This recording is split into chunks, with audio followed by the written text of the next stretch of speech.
पत्नी चाहे तो इज्जत बना दे और चाहे तो बिगाड़ दे। एक पति पत्नी में तकरार हो गई। पति कह रहा था, मैं नवाब हूँ इस शहर का, लोग इसलिए मेरी इज्जत करते हैं और तुम्हारी इज्जत मेरी वजह से है। पत्नी कह रही थी, आपकी इज्जत मेरी वजह से है, मैं चाहूँ तो आपकी इज्जत 1 मिनट में बिगाड़ भी सकती हूँ और बना भी सकती हूँ। नवाब को तैस आ गया और बोला, ठीक है, दिखाओ, मेरी इज्जत खराब करके। बात आई गई हो गई। नवाब के घर शाम को महफिल जमी थी। दोस्तों की हंसी मजाक हो रहा था कि अचानक नवाब को अपने बेटे के रोने की आवाज़ आई। वो जोर से रो रहा था और नवाब की पत्नी बुरी तरह उसे डांट रही थी। नवाब ने जोर से आवाज़ देकर पूछा कि क्या हुआ बेगम, क्यों डांट रही हो? बेगम ने अंदर से कहा, देखिए ना, आपका बेटा खिचड़ी मांग रहा है और जबकि उसका पेट भी भर चुका है। नवाब ने कहा, दे दो थोड़ी सी और।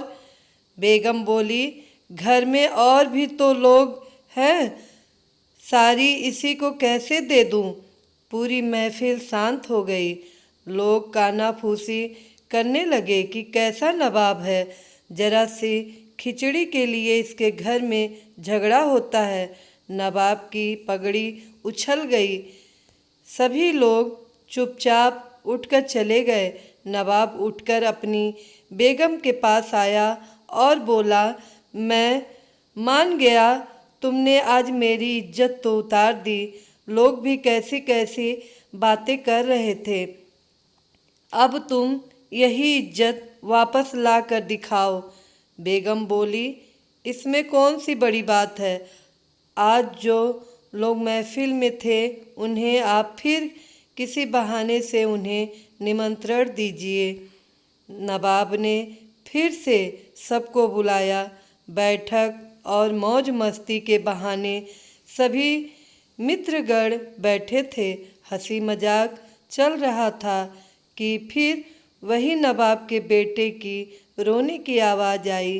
नवाब ने आवाज़ देकर पूछा, बेगम क्या हुआ, क्यों रो रहा है हमारा बेटा? बेगम ने कहा, फिर वही खिचड़ी खाने की जिद कर रहा है। लोग फिर एक दूसरे का मुंह देखने लगे कि यार, एक मामूली खिचड़ी के लिए इस नवाब के घर पर रोज झगड़ा होता है। नवाब मुस्कुराते हुए बोला, अच्छा बेगम, तुम एक काम करो, तुम खिचड़ी यहाँ लेकर आओ, हम खुद अपने हाथों से अपने बेटे को देंगे, वे मान जाएगा और सभी मेहमानों को भी खिचड़ी खिलाओ। बेगम ने जवाब दिया, जी नवाब साहब।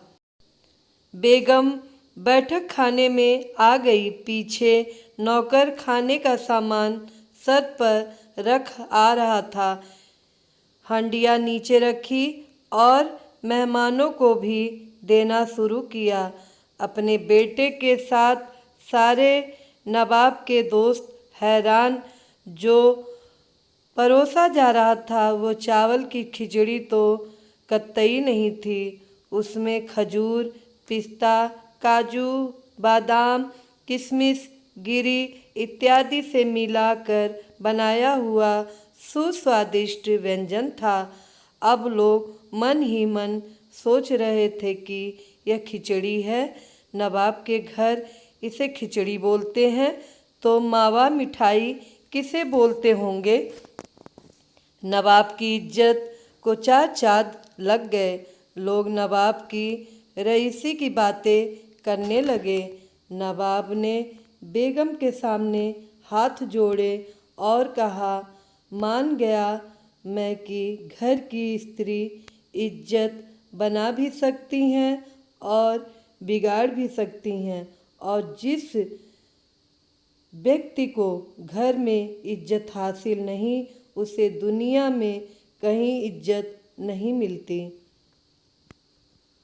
सृष्टि में यह सिद्धांत हर जगह लागू हो जाएगा। अहंकार युक्त जीवन में स्त्री जब चाहे हमारे अहंकार की इज्जत